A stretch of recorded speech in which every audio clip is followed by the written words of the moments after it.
আমার বান্দা যখন তোর মুখে শুনবে আমি রবের নামটা, তখন সে তার অন্তর কেঁপে উঠবে। যার জমিনে থাকি তার পক্ষ থেকে ডাক এসেছে, সুবহানাল্লাহ। যার হুকুমে এসেছি উনার পক্ষ থেকে ডাক এসেছে। যার পক্ষ থেকে রিজিক আসে উনার পক্ষ থেকে ডাক এসেছে। যার হুকুমে আমার নিঃশ্বাস নেওয়া এবং ফেলা হয় ওই রবের দরবার থেকে ডাক এসেছে, বলেন না সুবহান। বান্দা, তুই যদি ফজরের নামাজ না পড়স আমি কিচ্ছু বলবো না। তুই ঘুম থেকে উঠার আগে সকাল বেলার সেই পেটের ক্ষুধা নিবারণের নাস্তা আমি রাজ্জাক রিজিক ব্যবস্থা করে দিব। আমি আমার যা দায়িত্ব সব পালন করব। তুই নামাজ পড়লেও করব, না পড়লেও করব। আমি দিলেই তোর খাবার, আমি দিলেই খাবারটা রান্না হয়, আমি দিলেই খাবারটা হাতে ওঠে, আমি শক্তি দিলেই তো মুখে যায়, আমি ডুব গিলার ক্ষমতা দিলেই তো তুই ডুব গিলতে পারিস। ওই খাবারটা পেটে গিয়ে আমি আল্লাহ হজম করাইলে তো হজম হয়, না হয়তো বদ হজম হয়ে সারা দিনের কান্না হয়ে যায়। আমি আল্লাহ স্রষ্টা হিসেবে যা করার সব করব। তবে আমি তোকে নতুন করে বলবো না নামাজ পড়, আমি তোকে বলবো না সুদ খাইস না, আমি তোকে বলবো না বউ পিটিস না, আমি তোকে বলবো না যৌতুকের জন্য অত্যাচার করিস না, আমি তোকে কিচ্ছুই বলবো না ওর জায়গা দখল করিস না, আমি তোকে কিচ্ছু বলবো না। তুই যখন আমার চোখের সামনে অন্য জায়গা দখল করে তুই যখন দেওয়াল তুলবি আমি তখনও দেখে কিচ্ছু বলবো না। তুই বিয়ের আগে অবৈধ সম্পর্ক কর, আমি দেখবো, তারপর কিচ্ছু বলবো না। তবে তুই যদি বুদ্ধিমান হস, ভুল করলো তোর জন্য একটা সুযোগ দিচ্ছি। আল্লাহ কি সুযোগ? তওবা করে আস্তে করে আমার কাছে নাফসি আমার দলে আমার কাছে ফিরে চলে আয়। এতটুক সুযোগ আমি তোকে দিচ্ছি। আল্লাহ কতদিন পর্যন্ত? সেই সময় বলে যে মৃত্যুর আগ পর্যন্ত। আল্লাহ 24 ঘন্টায় কোন টাইমে? যে কোনো টাইম। তুই সকাল 10টা বাজে করলো আমাকে পাবি, 1টা বাজে করলো আমাকে পাবি, 2টায় ডাক দিলো আমাকে পাবি, 5টায় ডাক দিলো আমাকে পাবি। রাতের গভীরে সবাই যখন ঘুমিয়ে থাকে তখনও যদি তুই আমাকে একবার আল্লাহ বলে ডাক দেস, ফাজকুরুনি আযকুরুকুম আয়াতের ছায়া তলে আমি আল্লাহ তোকে তখনও সাড়া দিব, বলেন সুবহান। তোর সব দায়িত্ব আমি নিলাম বান্দা, আমি কিচ্ছু বলবো না, ফেরেশতাও পাঠাবো না, তোকে ডাকও দিব না। তুই ভুল করলে তো মা বাপ ডাক দেয়, আমি সেটাও দিব না। আল্লাহ, তা আমি যদি নামাজের কথা ভুলে যাই, যে ব্যস্ত থাকি, ঘরের বউ একটা জিনিস আনতে বলছে মাঝে মধ্যে এটাও মনে থাকে না, ফেলে চলে আসি ঘরে, পরে গিয়ে আবার আফসোস করতে হয়। আল্লাহ, আমি যে 5 ওয়াক্ত নামাজের কথা যদি ভুলে যাই আমার কি দোষ? রব বলে যাচ্ছে যা, নামাজের টাইম যেহেতু তুই সবসময় মনে রাখতে পারবি না, আমি নবীর মাধ্যমে মুয়াজ্জিনকে একটা দায়িত্ব দিয়ে দিলাম, 5 ওয়াক্তে 5 বার আজান দিয়ে তোকে স্মরণ করাই দিবে। ঠেকা তোদের, কিন্তু স্মরণ করাই দিচ্ছি আমি আল্লাহ। এবার আল্লাহ তাআলা মুয়াজ্জিনকে বলে, মুয়াজ্জিন, আমার বান্দা তুই ডাকলে জীবনও আসবে না, আমার বান্দাটারে তুই যদি ডাকস জীবন আসবে না। আমার বান্দা বলতে পারে, আমার বান্দা যেহেতু এভাবে বলবে, একটা কাজ কর, আমার বান্দাকে আমার নামটা আগে স্মরণ করে দে।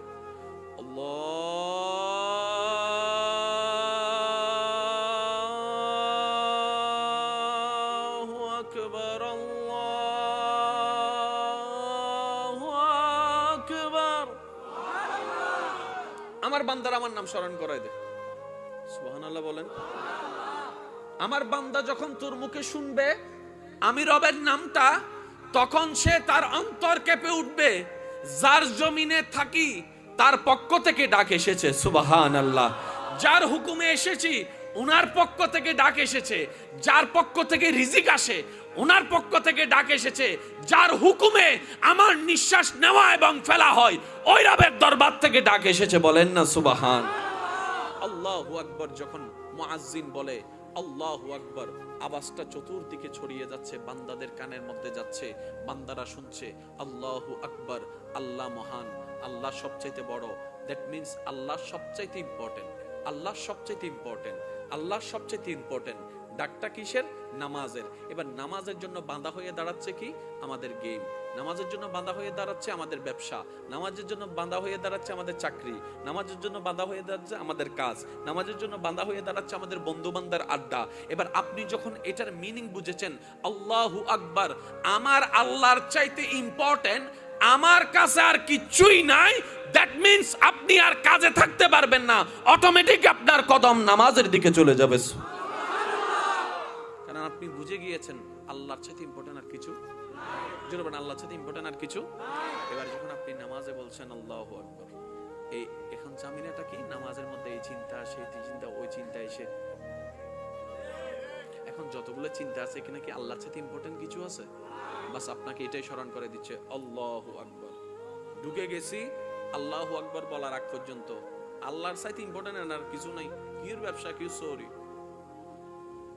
একদিনে তো হবে না, সপ্তাহ হবে না, মাসও হবে না। মনে রাখবেন, আমাদের কাজ লেগে থাকা,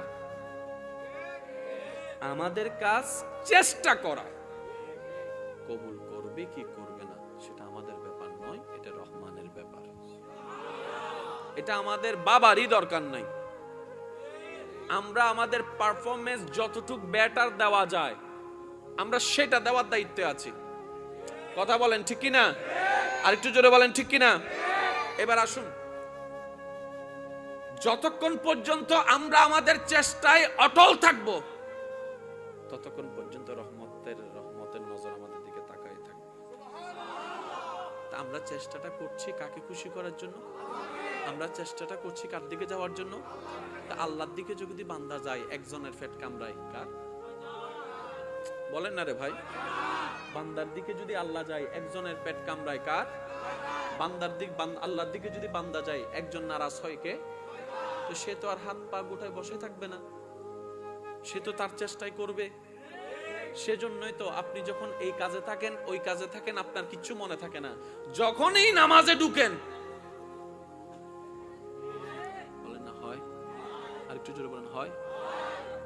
ফজরে ঘুম থেকে উঠে যখন দাঁত ব্রাশ করে মুখ ধুন তখন এটা হয়? ফজরে ঘুম থেকে উঠে যখন দাঁত ব্রাশ করে মুখ ধুন তখন এটা হয়? তো মুখ তো মুখ, পানি তো পানি, দোয়া তো দোয়া, তখন হয় না কেন? শয়তান বলে যে তখন তো আমার ডিউটি নেই। আমার ডিউটি তখন যখন দেখি বান্দা আল্লাহর প্রিয় হতে যাচ্ছে, তখনই আমার পেট কামড়ায়।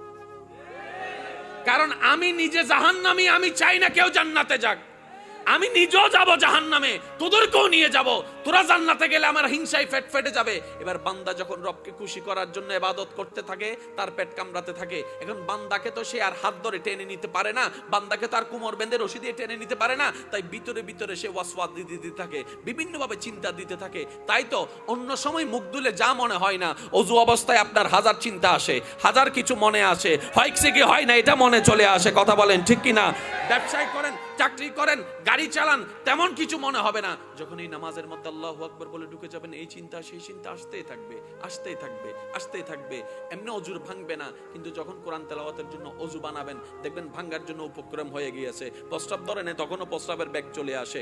এইরকম তো হওয়াটাই স্বাভাবিক। আপনি এমনি খেলার জন্য অ্যালার্ম দেন, দেখবেন যে টাইমের আগে আপনার চোখ খুলে গিয়েছে। আপনি যদি কোথাও বেড়াতে যাওয়ার জন্য অ্যালার্ম দেন, দেখবেন যে সারা রাত ঘুম হবে না, টাইমের আগেই আপনার অ্যালার্ম বেজে যাবার আগে আপনার চোখ খুলে গিয়েছে। যদি ফজরের আজানের জন্য আপনি অ্যালার্ম দেন, দেখবেন যে আপনার কানের মধ্যে সেই আওয়াজটা যায় না। কিরে অ্যালার্ম তো অ্যালার্ম, আমি তো আমি, পার্থক্যটা কোথায়? ফেরেজ আপনার শয়তান বলে আমি চাই না কেউ রবকে খুশি করুক। তোরা যতই রবকে খুশি করার চেষ্টা করবি, আমি শয়তান ততই তোদের উপর অত্যাচার করতে থাকবো। আশেকরা বলে তোর যা করার কর। সুবহানাল্লাহ বলতে হবে ভাই। আই সিডাঙ্গন মে দিল্লে সুবহানাল্লাহ রাস্তায় আওয়াজ জীবন ন ভাই সেখানে সিডিঙ্গে আওয়াজ হনস সুবহানাল্লাহ। আর ওই বুঝছি সুবহানাল্লাহ তো হইতারা হবু দে যার তুম গুনাহ বেশি সওয়াব হন, আর যারা তুম সওয়াব বেশি হই গই তারা ন হইলেও চলিব। সাহান্নান গুনাহগার হন আসন একবার হনস সুবহানাল্লাহ। কারণ বান্দা যাতে সুবহানাল্লাহ হয় খুশি হয় দহন, আল্লাহ যাতে খুশি হয় খুশি দহন। তুইতে খুশি হইল গুনাহ আর কি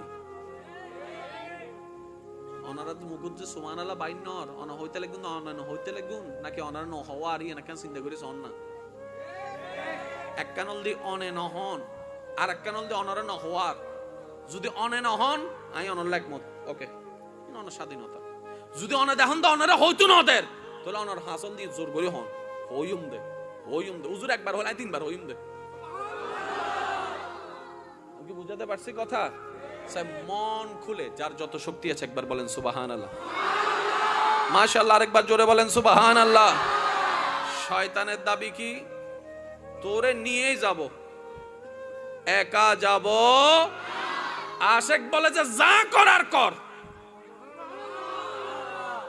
আমি আছি আমার রবকে নিয়ে, তোর যা ঠেলাঠেলি করার কর, আমি আছি রবের রহমতের দিকে তাকিয়ে। এবার যখন আপনি ওযুতে যাচ্ছেন, সে ডিস্টার্ব শুরু করছে। আরেকটা জিনিস আপনাদের হয় কিনা দেখেন, এমনি কোনো কাজ নাই, নামাজ পড়তে গেলে দেখবেন যে এই কাজ সেই কাজ, এই কল সেই কল,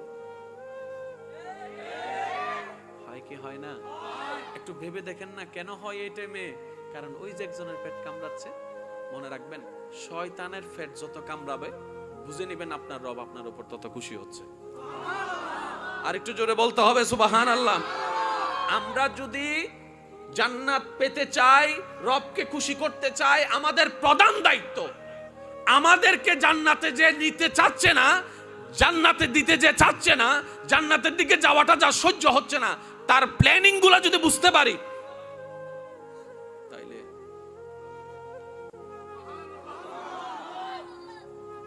আল্লাহ তাআলা প্রত্যেকটা কিছু নিজেই কন্ট্রোল করে। পৃথিবীর সবকিছু আল্লাহর নিয়ন্ত্রণ। আমরা বলি আল্লাহর হুকুম ছাড়া গাছের পাতাও, কথা কিন্তু সত্য। এইবার এই কথাকে বেস করে কিছু মানুষ অন্যদিকে কথাটাকে মুভমেন্ট নিয়ে বলে, রবের হুকুম ছাড়া যদি গাছের পাতাই না নড়ে, তাহলে যে চুরি করেছে তার দোষ কি? যে খুন করেছে তার দোষ কি? নিশ্চয়ই রব বলেছে তাই তো চুরি করেছে, নিশ্চয়ই রব বলেছে তাই তো খুন করেছে। যেহেতু রবের হুকুম ছাড়া গাছের পাতা নড়ে না, মানুষ লড়ার ক্ষমতা কোথায়? শ্রদ্ধার সাথে উলামায়ে কেরামের দোয়া নিয়ে আমার ভাইদেরকে বলতে চাই, আপনি যেটা বলেছেন সেটা ঠিক, রবের হুকুম ছাড়া গাছের পাতা নড়ে না। তবে আল্লাহ তাআলা সমস্ত সৃষ্টির ভিতরে দুইটা সৃষ্টিকে সাময়িকভাবে স্বাধীনতা দান করেছেন। অনলি টু, শুধু দুইটা সৃষ্টিকে সাময়িকভাবে স্বাধীনতা দান করেছেন। কোন দুই সৃষ্টি? যে দুই সৃষ্টির ব্যাপারে আল্লাহ স্পেশালি বলেছেন, ওয়ামা খালাকতুল জিন্না ওয়াল ইনসা ইল্লা লিয়াবুদুন। আর একটু জোরে বলতে হবে। আল্লাহর হুকুম ছাড়া গাছের পাতা নড়ে না সত্য, কিন্তু এই হুকুমের আন্ডারে কিছু সময়ের জন্য দুইটা সৃষ্টিকে স্বাধীনতা আল্লাহ দিয়েছেন। এবার আপনারা অঙ্ক মিলাইলে আপনারা বুঝতে পারবেন, হাসরের ময়দানে হিসাব হবে, হিসাব দিতে হবে, বিচার হবে, প্রশ্ন করা হবে। করবেন কে? কাদেরকে? গরুকে, ছাগলকে, হাঁসকে, মুরগিকে, ফেরেশতাকে, সূর্যকে, চন্দ্রকে, কাদেরকে? আল্লাহ আমাদেরকে কেন প্রশ্ন করছো? সূর্যকে কেন করো না? চন্দ্রের কেন হিসাব নেই? ফেরেশতার কেন জবাবদিহিতা নেই? রব বলে সমস্ত সৃষ্টি আমার কন্ট্রোলে, আমার নিয়ন্ত্রণে ছিল, আমার আইনে ছিল, আমার হুকুমে ছিল, আমি ওদেরকে স্বাধীনতা দিই নাই। তাই তো আদমের আমলও সূর্য যেই দিকে উঠেছে 2023 সালও সেই দিকে উঠতেছে, কারণ সেটা আমার হুকুমের আন্ডারে, আমি তাদেরকে স্বাধীনতা দিই নাই। আর যেহেতু আমার হুকুমের আন্ডারে ছিল, ভুল করারও কোনো সুযোগ, যেহেতু ভুল করার কোনো সুযোগ নাই, তাদেরকে প্রশ্ন করারও কোনো দরকার। আমি প্রশ্ন করব তাদেরকে যাদেরকে আমি স্বাধীনতা দিয়েছি। আপনার ঘরের ভিতরেও দুই দল, জাগা নিয়েও নামাতে গা, জাগা নিয়ে, মসজিদ নিয়ে, কমিটি নিয়ে, ফুটবল নিয়েও, ক্রিকেট খেলাও। পৃথিবীর বুকে এমন কোন বিষয় নাই যে বিষয়ের মধ্যে তর্কাতর্কি, ঠেলা ঠেলি, দুই দল নাই। প্রত্যেকটা বিষয় নিয়ে মানুষের দ্বিমত আছে, আছে, ছিল, থাকবে। সবচাইতে বড় সত্য, মহাসত্য, চিরন্তর সত্য হচ্ছে এক আল্লাহ। আল্লাহর চাইতে বড় সত্য আর কেউ। এই আল্লাহ নিয়েও দুই দল। যুবকরা একটু আওয়াজ দিতে হবে। এই আল্লাহ নিয়েও কেউ বলে যে স্রষ্টা আছে, আবার কেউ বলে দুই দল। কয় দল? তাহলে আপনি যতদিন এই পৃথিবীতে নিঃশ্বাস নিবেন, আপনাকে এগুলোর ভিতরেই যেতে হবে। এটা থেকে বাঁচার দ্বিতীয় কোনো উপায়। এবার আমি শুধু আপনাদেরকে বলবো, আপনারা শুধু একটু বুঝে বুঝে উত্তর দিবেন। আমাদের দেশের রাজনীতি নিয়েও দলাদলি আছে না নাই? দ্বিমত আছে না নাই? জমিন নিয়ে, জায়গা নিয়ে, ঘর নিয়ে, ভাই বোন নিয়ে,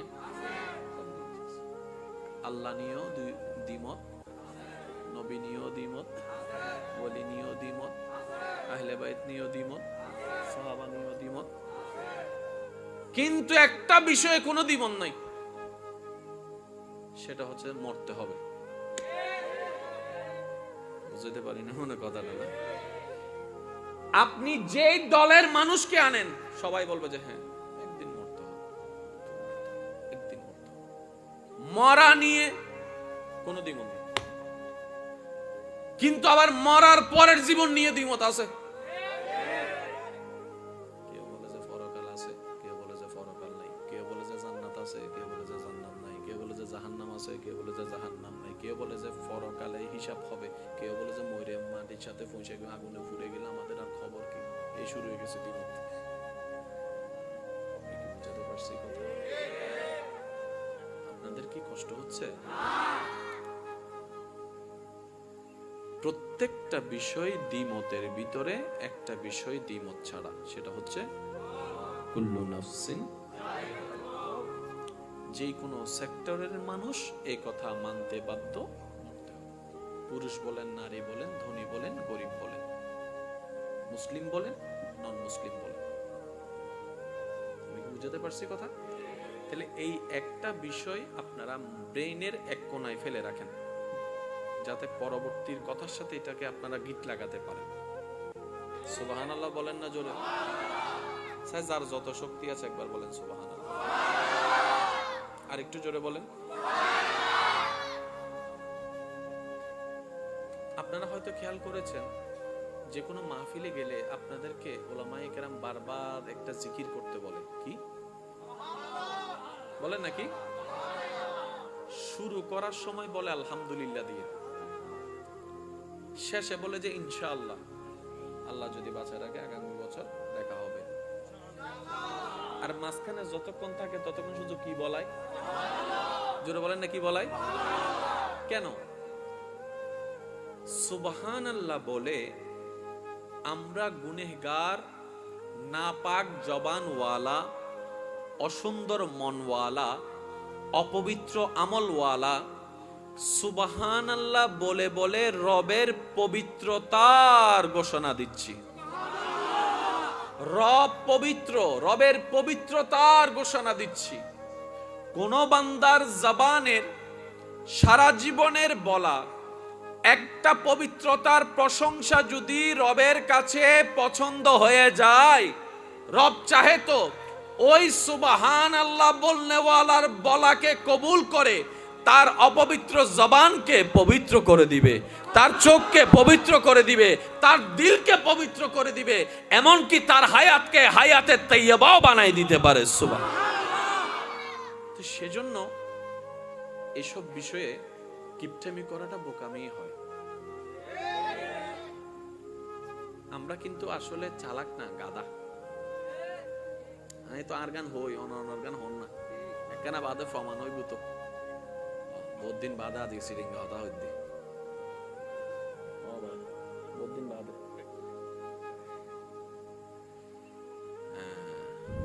আল্লাহ কবুল করো।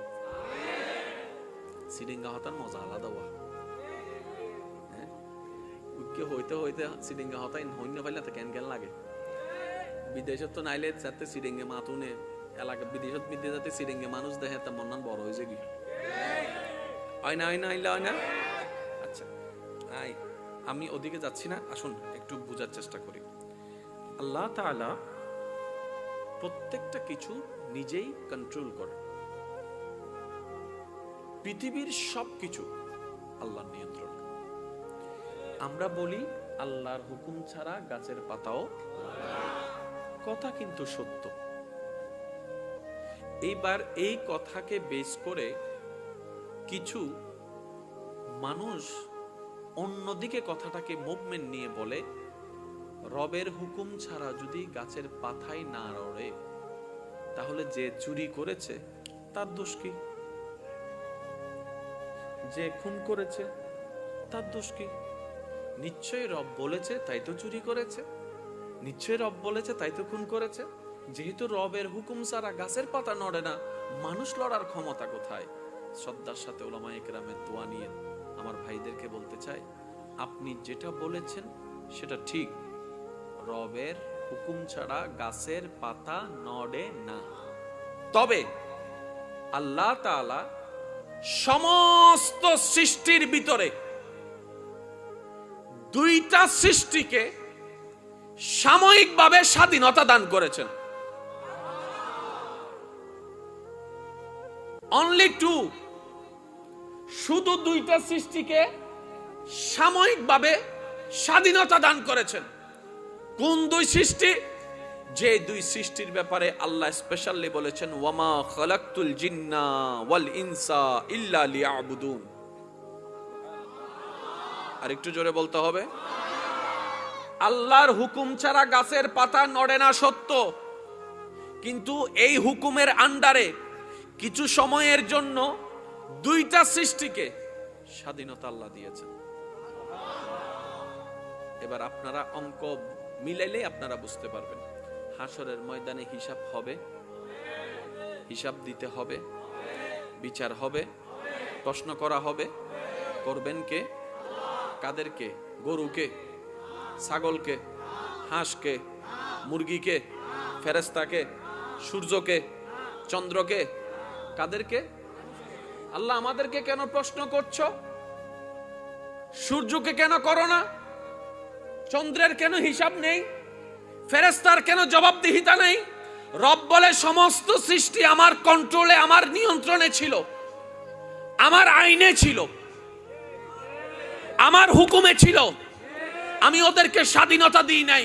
তাই তো আদমের আমলও সূর্য যেই দিকে উঠেছে 2023 সালও সেই দিকে উঠতেছে, কারণ সেটা আমার হুকুমের আন্ডারে, আমি তাদেরকে স্বাধীনতা দিই নাই। আর যেহেতু আমার হুকুমের আন্ডারে ছিল, ভুল করারও কোনো সুযোগ, যেহেতু ভুল করারই কোনো সুযোগ নাই, তাদেরকে প্রশ্ন করারও কোনো দরকার। আমি প্রশ্ন করব তাদেরকে যাদেরকে আমি স্বাধীনতা দিয়েছি। আল্লাহ তাআলা বলে, নামাজ 5 ওয়াক্ত দিলাম, জানাইও দিলাম, বুঝাইও দিলাম, শিখানোর জন্য নবীকেও দিয়ে দিলাম। এবার পড়লে পর, না পড়লে নাই, তোর ব্যাপার। তবে এতটুকু মনে রাখিস, আমার কাছে হিসাব দিতে হবে। রমজান মাসে রোজা ফরজ করে দিলাম, রাখলে রাখ, না রাখলে না রাখ, আমি কিচ্ছু বলবো না। তবে একদিন আমার কাছে এসে সবকিছুর হিসাব দিতে হবে। সুবহানাল্লাহ, একটু জোরে বলা লাগবে যে, বান্দা তুই যদি ফজরের নামাজ না পড়স আমি কিচ্ছু বলবো না। তুই ঘুম থেকে উঠার আগে সকাল বেলার সেই পেটের ক্ষুধা নিবারণের নাস্তা আমি রাজ্জাক রিজিক ব্যবস্থা করে দিব। আমি আমার যা দায়িত্ব সব পালন করব। তুই নামাজ পড়লেও করব, না পড়লেও করব। আমি দিলেই তোর খাবার, আমি দিলেই খাবারটা রান্না হয়, আমি দিলেই খাবারটা হাতে উঠে, আমি শক্তি দিলেই তো মুখে যায়, আমি ডুব গিলার ক্ষমতা দিলেই তো তুই ডুব গিলতে পারিস। ওই খাবারটা পেটে গিয়ে আমি আল্লাহ হজম করাইলে তো হজম হয়, না হয়তো বদ হজম হয়ে সারা দিনের কান্না হয়ে যায়।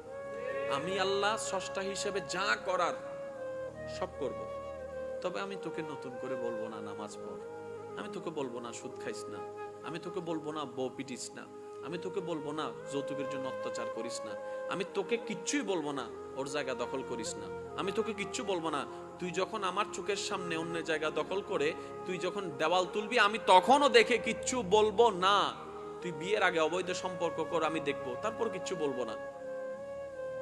তবে তুই যদি বুদ্ধিমান হস, ভুল করলো তোর জন্য একটা সুযোগ দিচ্ছি। আল্লাহ কি সুযোগ? তওবা করে আস্তে করে আমার কাছে মাপছে, আমার দলে আমার কাছে ফিরে চলে আয়, এতটুক সুযোগ আমি তোকে দিচ্ছি। আল্লাহ কতদিন পর্যন্ত? সেই সময় বলে যে মৃত্যুর আগ পর্যন্ত। আল্লাহ 24 ঘন্টায় কোন টাইমে? যে কোনো টাইম। তুই সকাল 10টা বাজে করলো আমাকে পাবি, 1টা বাজে করলো আমাকে পাবি, 2টায় ডাক দিল আমাকে পাবি, 5টায় ডাক দিল আমাকে পাবি। রাতের গভীরে সবাই যখন ঘুমিয়ে থাকে তখনও যদি তুই আমাকে একবার আল্লাহ বলে ডাক দেশ, ফাজকুরুনি আযকুরুকুম আয়াতের ছায়া তলে আমি আল্লাহ তোকে তখনও সাড়া দিব। বলেন সুবহান। তোর সব দায়িত্ব আমি নিলাম। সুবহানাল্লাহ বলুন। আমি কি কষ্ট দিয়ে দিচ্ছি? বান্দা আমি কিচ্ছু বলবো না, ফেরেশতাও পাঠাবো না, তোকে ডাকও দিব না। তুই ভুল করলে তো মা বাপ ডাক দেয়, আমি সেটাও দিব না। আল্লাহ তা আমি যদি নামাজের কথা ভুলে যাই, যে ব্যস্ত থাকি, ঘরের বউ একটা জিনিস আনতে বলছেন মাঝে মধ্যে এটাও মনে থাকে না। কথা বলেন না রে ভাই। মাঝে মধ্যে ঘর থেকে যে একটা ওষুধ আনতে বলে, কাজের ব্যস্ততার চাপে ওই ওষুধের নামটাও মনে থাকে না, ফেলে চলে আসি ঘরে, পরে গিয়ে আবার আফসোস করতে হয়। আল্লাহ আমি যে 5 ওয়াক্ত নামাজের কথা যদি ভুলে যাই আমার কি দোষ? রব বলে যাচ্ছে যা, নামাজের টাইম যেহেতু তুই সবসময় মনে রাখতে পারবি না, আমি নবীর মাধ্যমে মুয়াজ্জিনকে একটা দায়িত্ব দিয়ে দিলাম, 5 ওয়াক্তে 5 বার আজান দিয়ে তোকে স্মরণ করাই দিবে। ঠেকা তোদের, কিন্তু স্মরণ করাই দিচ্ছি আমি আল্লাহ। এবার আল্লাহ তাআলা মুয়াজ্জিনকে বলে, মুয়াজ্জিন আমার বান্দা তুই ডাকলে জীবনও আসবে না। বুঝতে হবে একটু কথা, আমার বান্দাটারে তুই যদি ডাকস জীবন আসবে না। ডাইরেক্ট খবর দে তোর বদিন রে সন না আর ডাহত দে গিল্লে। আমার বান্দা বলতে পারে, আমার বান্দা যেহেতু এভাবে বলবে, একটা কাজ কর, আমার বান্দাকে আমার নামটা আগে স্মরণ করে দে।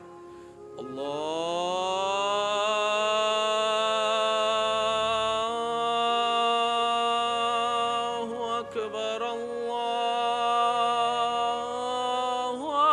আকবার। আমার বান্দার আমার নাম স্মরণ করে দে। সুবহানাল্লাহ বলেন। আমার বান্দা যখন তোর মুখে শুনবে আমি রবের নামটা, তখন সে তার অন্তর কেঁপে উঠবে। যার জমিনে থাকি তার পক্ষ থেকে ডাক এসেছে। সুবহানাল্লাহ। যার হুকুমে এসেছি উনার পক্ষ থেকে ডাক এসেছে, যার পক্ষ থেকে রিজিক আসে উনার পক্ষ থেকে ডাক এসেছে, যার হুকুমে আমার নিঃশ্বাস নেওয়া এবং ফেলা হয় ওই রবের দরবার থেকে ডাক এসেছে। বলেন না সুবহান। কত সুন্দর সিস্টেম ইসলাম, কত গোছানো। যদি কষ্ট না নেন, বিরক্ত না হন, একটা কথা বলি, পৃথিবীতে যতগুলো ইবাদত আছে সব ইবাদতের মধ্যে আমরা যেটাকে সবচেয়ে বেশি মূল্যবান মনে করি এবং সবচেয়ে দাম মনে করি সেটার নাম নামাজ। ঠিক না? সব ইবাদতে কোনো কিন্তু তারতম্য করা যাবে না, কিন্তু আমাদের কাছে দৃষ্টিভঙ্গি যেটা সেটার কথা বলছি। যেমন কেউ যদি যাকাত না দেয় সমাজে তাকে অন্য চোখে দেখে না তেমন, কিন্তু কেউ যদি নামাজ না পড়ে, কেউ যদি হজ না করে তাকে তেমন ডিমোটিভেট করা হয় না, অন্যভাবে দেখা হয় না, কিন্তু কেউ যদি নামাজ না পড়ে, জুমার নামাজ, ঠিক না? একটা আওয়াজ দিতে হবে রে ভাই, ঠিক না? জিন্দা তাইলে আওয়াজ দিও, মরে গেলে আর কি হইম ভাই। যারা যারা জিন্দা আছো একবার হনসে মার হাবা, আজরাইল ডর হয়ে গেলেই দে মার হাবাই না দা ইরফানলার। আর একটু জোরে বলেন মার হাবা, আর একটু জোরে বলেন মার হাবা। নামাজের শুরুটা আমরা কি বলে করি? শব্দগুলো একটু জোরে বলেন। নামাজের শুরুটা আমরা কিভাবে করি? জান্নাতে যাওয়ার জন্য নামাজের দরকার আছে না নাই? নিজের জীবনকে পবিত্র বানানোর জন্য নামাজের দরকার আছে না নাই? অসৎ থেকে সতের দলে আসার জন্য নামাজের দরকার আছে না নাই? মিথ্যাবাদী জবানকে পবিত্র বানানোর জন্য নামাজের দরকার আছে না নাই? অসৎওয়ালা থেকে সৎ হওয়ার জন্য নামাজের দরকার আছে না নাই? একদম নিম্নমানের থেকে স্ট্যান্ডার্ড হওয়ার জন্য নামাজের দরকার। খবরকে আলোকিত করার জন্য নামাজের দরকার। এক কথায় জীবন সুন্দর করার জন্য নামাজের দরকার। সে নামাজ দিয়েছেন কে? এনেছেন নবী রহমাতুল্লিল।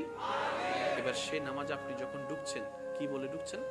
আল্লাহু আকবার। সবাই মিলে বলুন তো। এবার যখন রুকুতে যাচ্ছেন জোরে জোরে। এবার যখন সিজদায় যাচ্ছেন, এবার যখন আপনি সিজদা থেকে উঠছেন, আবার যখন সিজদায় যাচ্ছেন, পয়েন্টে পয়েন্টে আল্লাহু আকবার, আল্লাহু আল্লাহ, সুবহানাল্লাহ নয়, আলহামদুলিল্লাহ নয়, মাশাআল্লাহ নয়, আল্লাহু আকবার, আল্লাহু আকবার, আল্লাহু আকবার, আল্লাহ। আজানের শুরুতেও কিন্তু আল্লাহু আকবার। আরেকটু জোরে। এতগুলা শব্দ থাকতে আল্লাহু আকবার কেন? আল্লাহ পাক বলে যে এটাই তো তোদেরকে বুঝাতে চাচ্ছি, নামাজ জেনে নে, কিন্তু নামাজটাকে আরো বেশি বুঝে নে। ইসলামটাকে জান, তার চাইতে বেশি ইসলামটাকে বুঝার চেষ্টা কর। আমি আল্লাহ যেহেতু হুকুম দিয়েছি, নিশ্চয়ই বুঝে শুনে জেনেই দিয়েছি, তোদের কল্যাণের জন্য দিয়েছি। আল্লাহু আকবার যখন মুয়াজ্জিন বলে আল্লাহু আকবার, আওয়াজটা চতুর্দিকে ছড়িয়ে যাচ্ছে, বান্দাদের কানের মধ্যে যাচ্ছে, বান্দারা শুনছে আল্লাহু আকবার, আল্লাহ মহান, আল্লাহ সবচাইতে বড়। দ্যাট মিন্স আল্লাহ সবচাইতে ইম্পর্টেন্ট, আল্লাহ সবচাইতে ইম্পর্টেন্ট, আল্লাহ সবচাইতে ইম্পর্টেন্ট।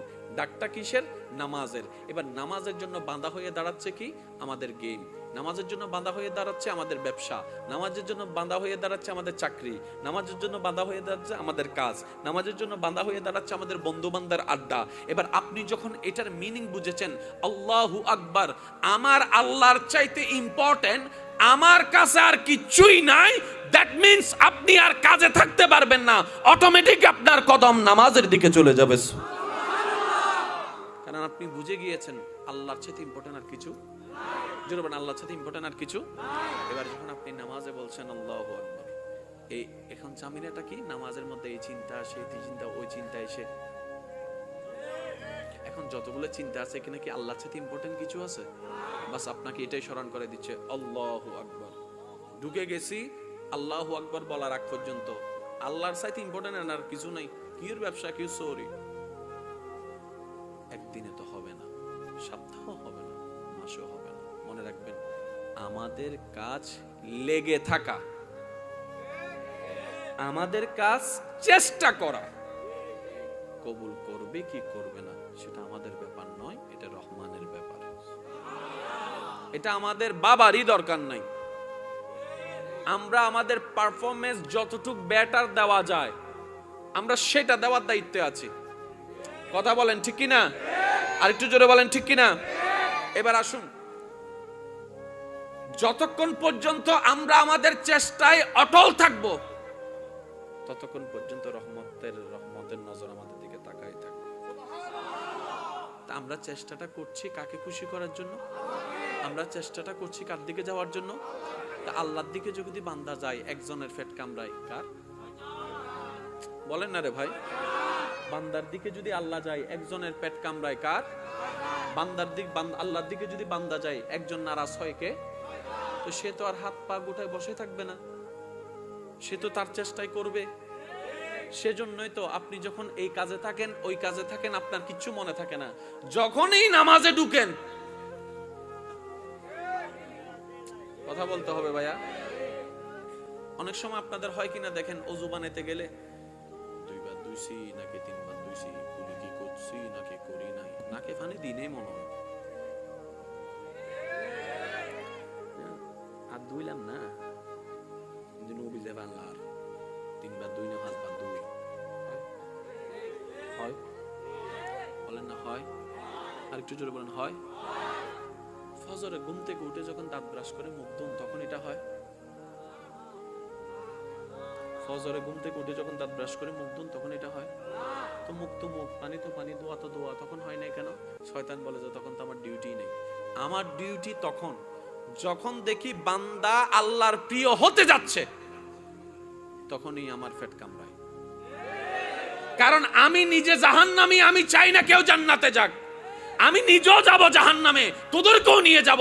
তোরা জান্নাতে গেলে আমার হিংসায় পেট ফেটে যাবে। এবার বান্দা যখন রবকে খুশি করার জন্য ইবাদত করতে থাকে, তার পেট কামড়াতে থাকে। এখন বান্দাকে তো সে আর হাত ধরে টেনে নিতে পারে না, বান্দাকে তার কোমর বেঁধে রশি দিয়ে টেনে নিতে পারে না। তাই ভিতরে ভিতরে সে ওয়াসওয়াস দিতে থাকে, বিভিন্নভাবে চিন্তা দিতে থাকে। তাই তো অন্য সময় মুখ দুলে যা মনে হয় না, অজু অবস্থায় আপনার হাজার চিন্তা আসে, হাজার কিছু মনে আসে, হয়ছে কি হয় না এটা মনে চলে আসে। কথা বলেন ঠিক কিনা? ব্যবসায় করেন, চাকরি করেন, গাড়ি চালান, তেমন কিছু মনে হবে না। যখন এই নামাজের মধ্যে আল্লাহু আকবার বলে ঢুকে যাবেন, এই চিন্তা সেই চিন্তা আসতেই থাকবে, আসতেই থাকবে, আসতেই থাকবে। এমনি অজুর ভাঙবে না, কিন্তু যখন কোরআন তেলাওয়াতের জন্য অজু বানাবেন, দেখবেন ভাঙার জন্য উপক্রম হয়ে গিয়েছে। প্রস্রাব ধরে নেই, তখনও প্রস্রাবের ব্যাগ চলে আসে। এইরকম তো হওয়াটাই স্বাভাবিক। আপনি এমনি খেলার জন্য অ্যালার্ম দেন, দেখবেন যে টাইমের আগে আপনার চোখ খুলে গিয়েছে। আপনি যদি কোথাও বেড়াতে যাওয়ার জন্য অ্যালার্ম দেন, দেখবেন যে সারা রাত ঘুম হবে না, টাইমের আগেই আপনার অ্যালার্ম বেজে যাবার আগে আপনার চোখ খুলে গিয়েছে। যদি ফজরের আজানের জন্য আপনি অ্যালার্ম দেন, দেখবেন যে আপনার কানের মধ্যে সেই আওয়াজটা যায় না। কিরে অ্যালার্ম তো অ্যালার্ম, আমি তো আমি, পার্থক্যটা কোথায়? ফেরেত আপনার শয়তান বলে আমি চাই না কেউ রবকে খুশি করুক। তোরা যতই রবকে খুশি করার চেষ্টা করবি, আমি শয়তান ততই তোদের উপর অত্যাচার করতে থাকবো। আশেকরা বলে তোর যা করার কর। সুবহানাল্লাহ বলতে হবে ভাই। আই সিডাঙ্গন মে দিল্লে সুবহানাল্লাহ রাস্তায় আওয়াজ জীবন ন ভাই, সেখানে সিডিঙ্গে আওয়াজ হনস সুবহানাল্লাহ। আর ও বুঝি বুঝি সুবহানাল্লাহ তো হইতারা হবু দে, যার তুম গুণ বেশি সওয়াব হম, আর যারা তুম সওয়াব বেশি হই গিয়ে তারা ন হইলেও চলিব। সাহান্নান গুনাহগার হন হনাসন একবার হনস সুবহানাল্লাহ। কারণ বান্দা যাতে সুবহানাল্লাহ হয় খুশি হয় দহন, আল্লাহ যাতে খুশি হয় গোসা দহন। ইতে গোসই লোক গুনাহগার আর কি অনারা মুগুদ যে সুবহানাল্লাহ বাইনর অনা হইতে লাগুন, অনা হইতে লাগুন নাকি অনার ন হওয়া আর ইয়া নাকি চিন্তা করিস অন না। এক কানল দি অনে নহন, আর এক কানল দি অনারে ন হওয়ার। যদি অনে নহন আই অনর একমত, ওকে অনার স্বাধীনতা। যদি অনে দেখুন তো অনারে হইতো না ওদের, তাহলে অনার হাসল দিয়ে জোর করে হন হইম দে, হইম দে। উজুর একবার হলে 3বার হইম দে। আমি কি বুঝাতে পারছি কথা? মন খুলে যার যত শক্তি আছে একবার বলেন সুবহানাল্লাহ। মাশাআল্লাহ, আরেকবার জোরে বলেন সুবহানাল্লাহ। শয়তানের দাবি কি? তোরে নিয়ে যাব, একা যাব। আশেক বলে যে যা করার কর, আমি আছি আমার রবকে নিয়ে। তোর যা ঠেলাঠেলি করার কর, আমি আছি রবের রহমতের দিকে তাকিয়ে। এবার যখন আপনি ওযুতে যাচ্ছেন, সে ডিস্টার্ব শুরু করছে। আরেকটা জিনিস আপনাদের হয় কিনা দেখেন, এমনি কোনো কাজ নাই, নামাজ পড়তে গেলে দেখবেন যে এই কাজ সেই কাজ, সেই কল সেই কল, হয় কি হয় না? একটু ভেবে দেখেন না কেন হয় এই টাইমে? কারণ ওই যে একজনের পেট কামড়াচ্ছে। মনে রাখবেন, শয়তানের পেট যত কামড়াবে, বুঝে নেবেন আপনার রব আপনার উপর তত খুশি হচ্ছে। আর একটু জোরে বলতে হবে সুবহানাল্লাহ। আমরা যদি জান্নাত পেতে চাই, রবকে খুশি করতে চাই, আমাদের প্রধান দায়িত্ব আমাদেরকে জান্নাতে যে নিতে চাচ্ছে না, জান্নাতে দিতে যে চাচ্ছে না, জান্নাতের দিকে যাওয়াটা যা সহ্য হচ্ছে না, তার প্ল্যানিং গুলো যদি বুঝতে পারি, তাইলে